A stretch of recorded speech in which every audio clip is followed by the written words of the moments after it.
Corona संक्रमण की वजह से लगे लॉकडाउन ने घरेलू हिंसा को बढ़ावा दिया है। एक रिपोर्ट के अनुसार ये माना जा रहा है कि लॉकडाउन जब से लगा है, लोग जब से घरों में हैं, उसके बाद से करीब 4% या यूँ कहें कि 4 गुना डोमेस्टिक वायलेंस बढ़ा है। क्या इसके पीछे साइकोलॉजी है, इसके पर खास बात करने के लिए हमारे साथ है अनिता गौतम। इनसे बात करते हो, समझते हैं कि आखिर किस तरह से लोग ये जो डोमेस्टिक वायलेंस की घटना को अंजाम दे रहे हैं। मैम, जिस तरह से लगातार जो डोमेस्टिक वायलेंस की घटना बढ़ रही है, साइकोलॉजी क्यों इस तरह की हो रही है कि लोग जब घरों में है, परिवार के साथ है, उस समय भी घटनाएं बढ़ रही है?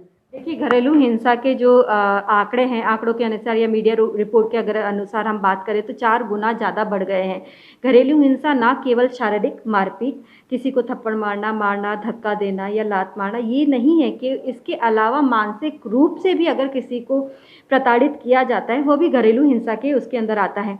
कारण क्या है? सबसे पहली बात तो है कि लोग जहाँ पहले लॉकडाउन से पहले अपनी उनकी ज़िंदगी थी, घर से बाहर जाते थे, अपना काम करते थे, फिर एकदम से ये चीज़ बंद हो गई है। सब लोग घरों में कैद हो गए हैं। दो लोगों के एक फ्रस्ट्रेशन, गुस्सा, एंगर, एग्रेशन बहुत ज़्यादा बढ़ गया। एग्रेशन क्यों बढ़ गया? क्योंकि पैसा नहीं है, फाइनेंशियली लॉस है, दुकान बंद है, घर से बाहर नहीं जा रहे हैं, एंटरटेनमेंट का कोई साधन नहीं है, किसी से मिल नहीं पा रहे हैं। तो वो सब चीज़ें धीरे धीरे क्या करती हैं, इंसान के अंदर के गुस्से को, एग्रेशन को, उस चीज़ को बढ़ाती हैं। और फिर वो एग्रेशन कहाँ निकलता है? जो वीक विक्टिम, जो घर में महिलाएं हैं, उसके ऊपर वो गुस्सा निकलता है।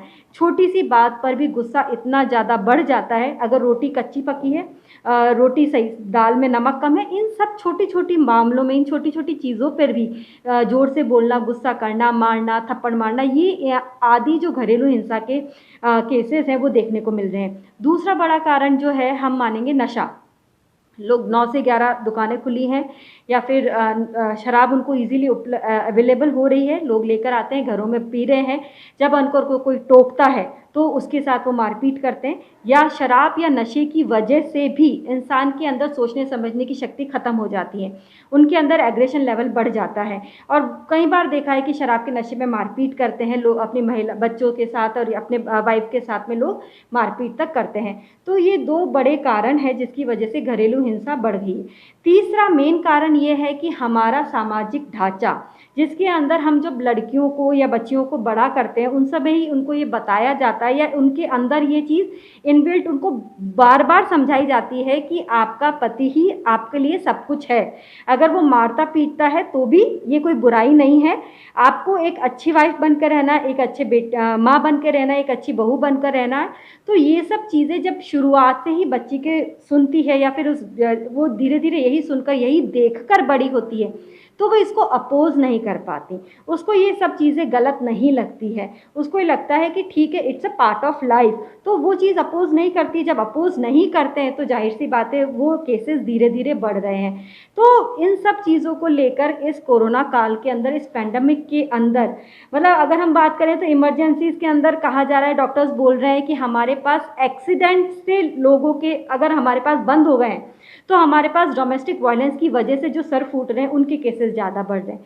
तो जाहिर सी बात है कि डोमेस्टिक वायलेंस किस कद तक बढ़ रहा है। बहुत, ना केवल फाइनेंशियल, इमोशनल, बाकी काफ़ी सारे सेक्टर्स में कोरोना ने हमें प्रभावित किया तो है। अच्छा, अगर हम इसके उपचार की बात करते हैं, क्योंकि कानूनन है, जो कानून अपने हिसाब से काम कर रहा है, लेकिन साइकोलॉजी तौर पर अगर हम बात करें तो किस तरह की ज़रूरत है इस समय समझने की, ताकि हम इस तरह की घटनाओं से कम जो पारिवारिक जो घर है, जो अच्छे जिनकी परिवार लाइफ चल रही थी, लेकिन वो इस दौर के अंदर उनके टूटने की कगार पर, तो उसको हम ठीक कर सकें। देखिए, डोमेस्टिक वायलेंस उपचार नहीं है, इसमें समझने की बात है।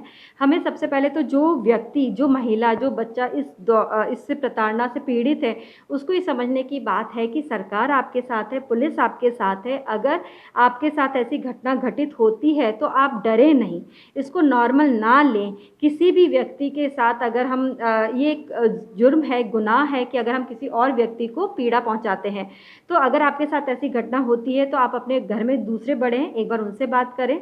आपका कोई फ्रेंड है, कोई पड़ोसी है जिनसे आप अच्छे से बात कर सकते हो, जिनके अंदर आपको ट्रस्ट हो, उनसे बात करें। कई लाइफलाइन, हेल्पलाइन नंबर सरकार की तरफ से, महिला आयोग की तरफ से भी जारी किए जाते हैं, जिनकी तरफ आप उनको फ़ोन कॉल कर सकते हैं ताकि आपकी तरफ मदद पहुंचाई जा सके। आपको स्ट्रांग होना पड़ेगा। सबसे पहले खुद स्ट्रांग होए, खुद मानसिक रूप से सशक्त होए और ये बात समझे कि घरेलू हिंसा गुनाह है, उसको करना भी गुनाह है और उसको सहना भी गुनाह है। तो आप ये चीज़ ना करें, आप इसके खिलाफ एक बार बात करेंगे तभी आगे के रास्ते खुलेंगे।